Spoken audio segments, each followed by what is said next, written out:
Assalamu alaikum. This is Abdul Karim Himmat from E-Education Afghanistan, your web designing and web development instructor. Under the umbrella of EEA, we are hoping to create a digital knowledge economy in Afghanistan. بسم الله الرحمن الرحیم راځو JavaScript ته او JavaScript کې به موږ نن په دې باندې بحث کوو چې څنګه موږ په رن ټایم کې ویریبل ته ویلیو اساین کولی شو. یعنی دوه قسمه پروګرام موږ دلته لیکلی شو، یو ته سټیټیک وایي بل ته ډاینامیک وایي. سټیټیک هغه و چې په تیر مثال کې موږ په کوډینګ کې به ویریبل ته ویلیو اساین کوله. اوس به ډاینامیک ته راځو چې موږ رن ټایم کله پروګرام رن شي او موږ څنګه وکړو ویریبل ته ویلیو اساین. راځم هلته وګورئ موږ سره هغه موجود ده پروجیکټ د EEA انډرسکور JavaScript په نوم باندې ده. سایټ روټ ته راځم او دلته نه یو ځانه بل HTML فایل ځان سره اخلم او دې ځای کې لیکم run underscore time run time value. بس سمپل دې ځای نه څه کوم دا زه فینش کوم. چې کله دا فینش کوم اوس داسې کوم دا د کمنټ چې کومه ساحه ده دا هم دې ځای نه زه ختموم اګنور کوم او دلته نه ټایټل ته راځم ټایټل هم چینج کوم. سمپل دې ځای کې لیکم run time value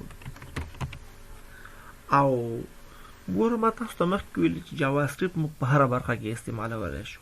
مخکې ما د JavaScript کوډ ګوره دلته د باډي برخه کې لیکم.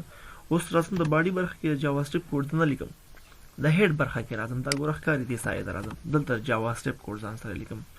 بس سمپل ګوره ځان سره زه شی ټایپ کوم سکرپټ ټیګ لیکم، سکرپټ ټیګ سٹارټ او سکرپټ ټیګ څنګه شو بند شو. اوس راځم دلته چې کله موږ رن ټایم یو ویریبل ته ویلیو اساین کوو.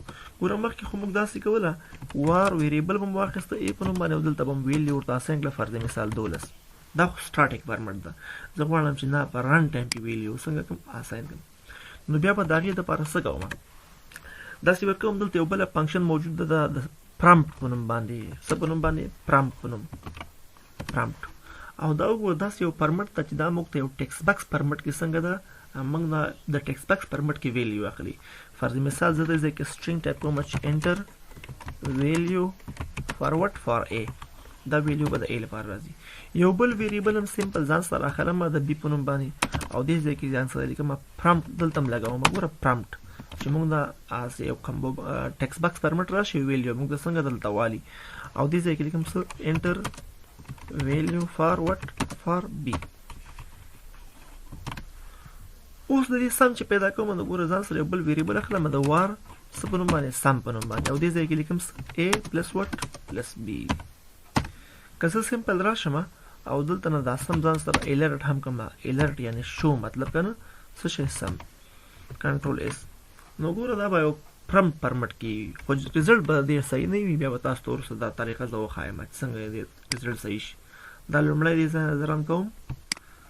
اوس تاسو ته ښکاري ګوره دې ځای کې انټر ویلیو فار A.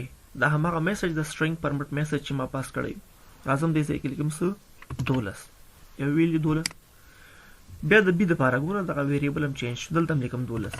خو تاسو د دې ریزلټ به څنګه شي؟ ریزلټ 12 راغی ویې نه پېژانده.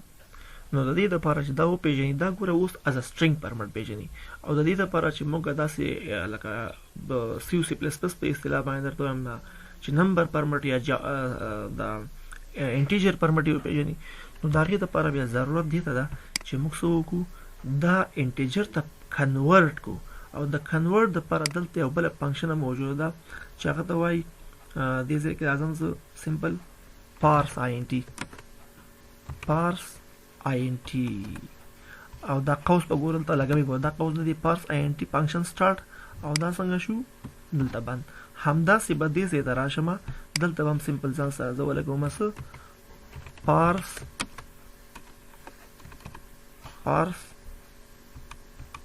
INT او دا به دې ځای سره کوم دلته بیرته دا قوس دې بند کوم.